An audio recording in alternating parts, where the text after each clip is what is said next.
नमस्ते, मैं श्रद्धा अग्रवाल, पर्यावरण संरक्षण गतिविधि इटारसी विभाग की नगर संयोजिका। आज मैं अपने संगठन के बारे में आपको विस्तार से जानकारी दे रही हूँ। पर्यावरण संरक्षण गतिविधि की संगठनात्मक संरचना में कार्यकर्ता 3 चरणों में अपने लक्ष्य को पूरा करते हैं। कौन कौन से हैं वो? पहला है प्रलेखन, दूसरा है प्रबोधन और तीसरा है प्रशिक्षण। इसके लिए समाधान क्या है? तो समाधान के अंतर्गत हम योजना बनाकर सभी को जागरूक करने के उद्देश्य से 3 P सूत्र पर काम करते हैं। हमारा जो ध्येय है 3 P सूत्र यानी कि पब्लिक अवेयरनेस, पब्लिक पार्टिसिपेशन और पब्लिक मूवमेंट पर कार्य योजना बनाकर 4R सिद्धांत को जन साधारण के मध्य सरल स्वरूप में पहुंचाना है। अभी 4R क्या है वो मैं आपको बताती हूँ। पहला है रिड्यूस। रिड्यूस का अर्थ है साधनों का कम से कम उपयोग करना। साधनों का दुरुपयोग या दोहन ना करें, आवश्यकता अनुसार सीमित उपयोग करना है। दूसरा है रीयूज, जिसका अर्थ है एक साधन का उपयोग करने के बाद आवश्यकता होने पर उसका बार बार उपयोग करना जब तक कि वह पूरी तरह से उपयोग ना हो जाए। तीसरा है रिसाइकिल।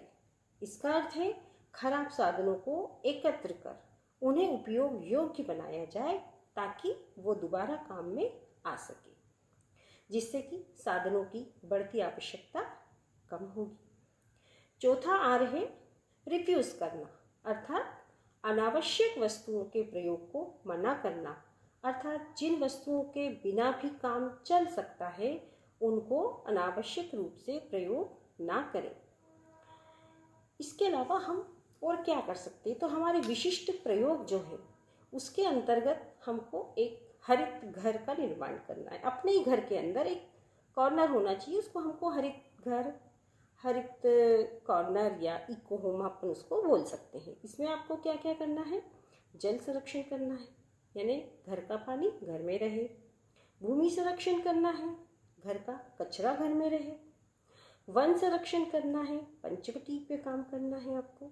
जीव संरक्षण करना है, जन यानी ऊर्जा संरक्षण करना है। नैनो यज्ञ करना है आपको।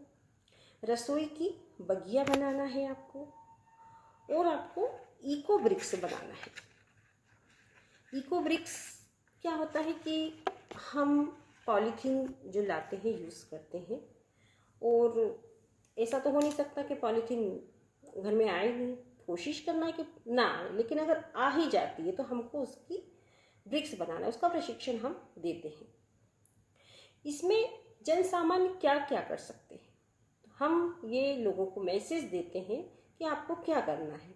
इसके अंतर्गत घरेलू जल का संरक्षण करना है, छत से बहने वाले वर्षा जल का संरक्षण करना है। इसके लिए वाटर हार्वेस्टिंग सिस्टम है और भी दूसरे तरीके हैं। तो आपको बारिश का जल किसी भी तरह से आपको उसका संरक्षण करना है। अपने घर परिसर की स्वच्छता का आपको ध्यान रखना है। घर में औषधीय पेड़ पौधे लगाना है।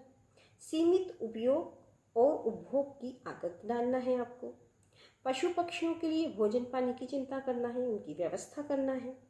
घर में नियमित रूप से सूक्ष्म यज्ञ का प्रयास करिए। ये एक बहुत ही इम्पोर्टेंट चीज़ है, ये सभी को कोशिश करना है।